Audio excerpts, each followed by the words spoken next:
to day 3 of the iPhone challenge. I'm Ed Brazee of BoomerTech Adventures.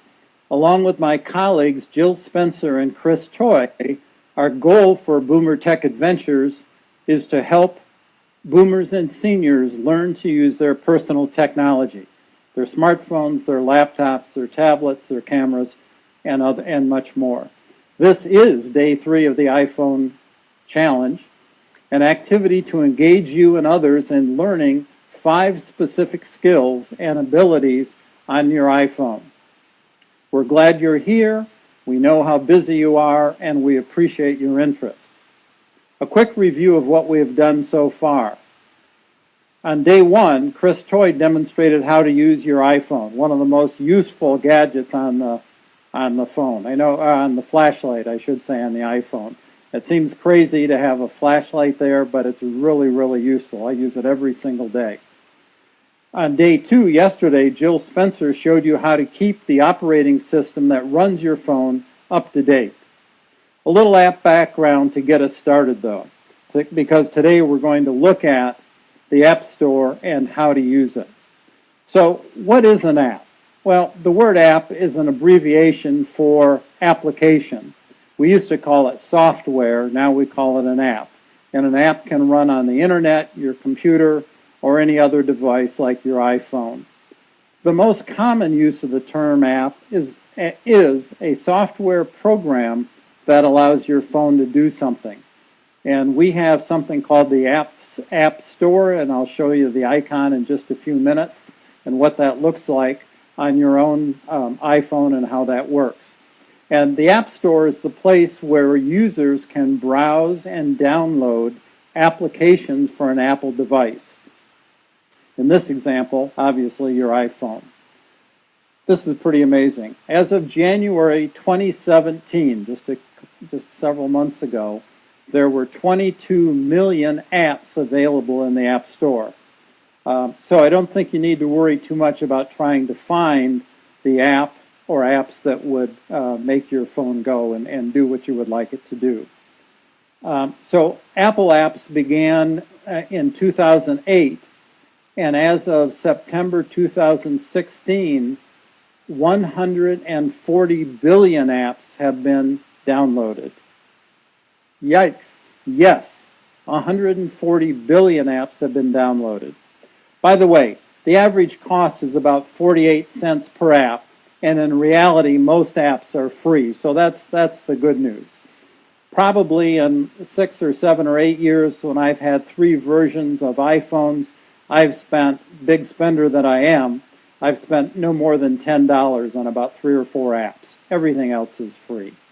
So I thought you might be interested in knowing what the top 5 categories of apps, the most popular apps in the App Store. Here they are. Gaming takes up almost 25% of all the apps in the App Store. A lot of gamers out there. That's not me. Business apps, productivity apps are second.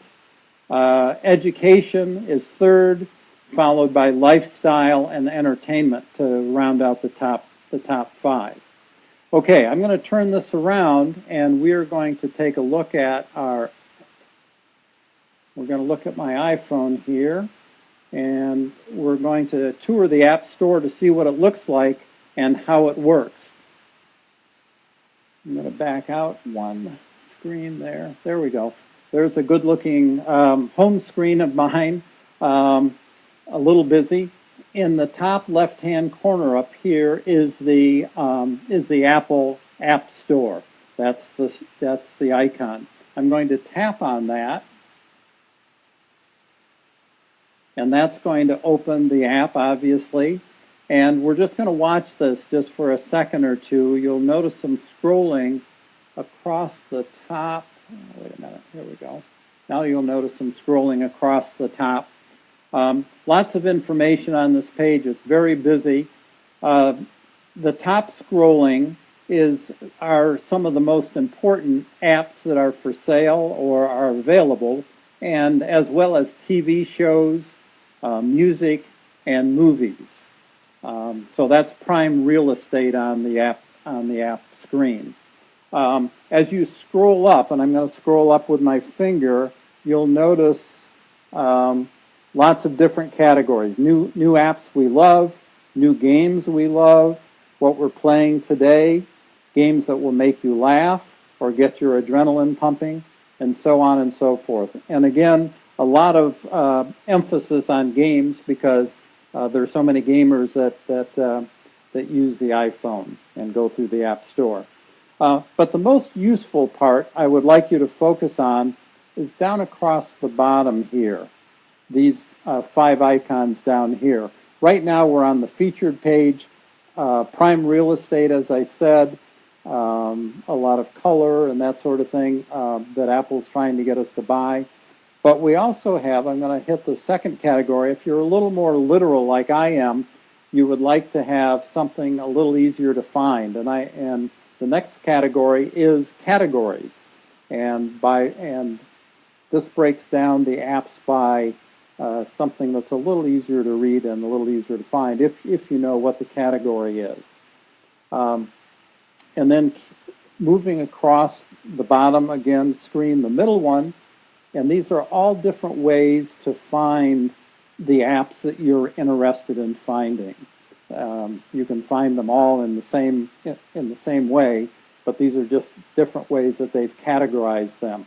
This obviously says top charts, and across the top you can see paid apps, and the first one that they have is Minecraft, another game for $6.99. That's fairly expensive for app. And then go to the free category, which is more my style. And if you're interested in who's buying what are the top grossing apps, you can find that too. I'm going to go back to the free because that's where I spend my time. The last way to get to an app, to find the app that you want, and probably the most important one, is the little icon down here, the search icon. And there are a number of trending things. You look at, these are not things that I've been following. The first one is called the moron test. Very interesting. I've been wanting to look at that all morning. I haven't yet. But these are what's trending on the App Store, what people are looking for. But the best part, if I know what the app is that I want, because I've done some browsing, I can always put it in here. And let's say I wanted to find something like Uber. And it pops right up. And when I hit it, and actually interesting, Uber, of course, is a ride-sharing program. The first one that comes up in that category is Lyft, which is a competitor, another ride-sharing program.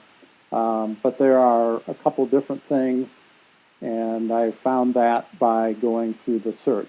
I'm going to go back to the free category, and I'm going to open something that I haven't opened before. So what I'd like to do now is to actually add an app to my iPhone to show you how that's done. And obviously I'm going to pick a free app. With a paid app, you need your Apple ID and password and a credit card. And that's a little more complicated and a little outside of what I can do right here. But if you're having some problems with that, I'd be very happy to for you to come over to our Facebook page, and we'll be glad to help you with that.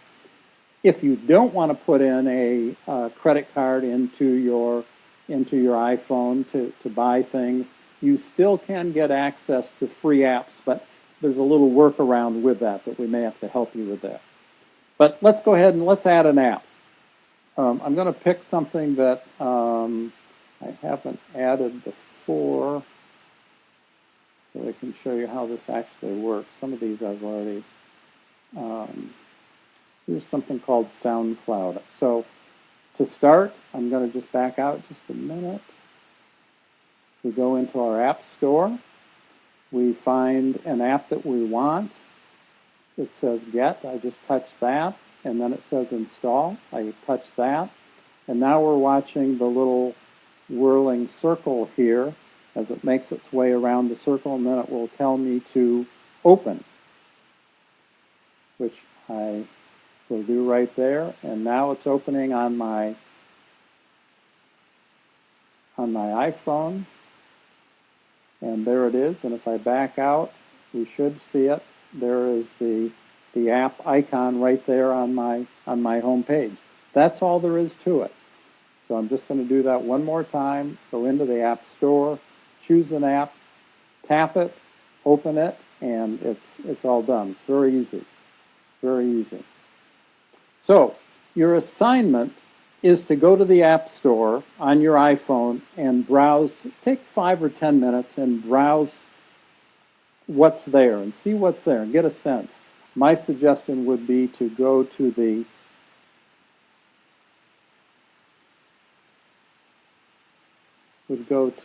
start with the featured and look at those, look at some of the categories. Excuse me. And if you know a particular app, you can look for it under the search bar, but just do some browsing first. And then what I'd like you to do is to select an app and download it and give it a test run and let us know how that worked out on our Facebook page. So that's it. It's pretty easy to do. It's not hard, and there are so many things available on the App Store. Just don't get overwhelmed by everything that's there. So I'd like to thank you for joining us. Please share this video with others who might be interested, boomers as well as seniors, but maybe some younger folks who are tired of being the go-to family tech gurus, some millennials out there too. Number 2, don't forget to comment or be part of the discussion on BoomerTech Adventures Facebook page, where you can also see this video in replay. Tomorrow, day number 4, what to do if the flipping screen drives you crazy. I didn't fill in that word, so I didn't swear. We're really talking about the flipping iPhone screen. If you're tired of that flipping around when you're rotating your iPhone, tune in tomorrow to find out how to solve that vexing issue. We'll tell you how that works. Okay, thanks so much for being with us. This is Ed Brazee of BoomerTech Adventures, and we'll see you tomorrow. Thanks a lot. Bye.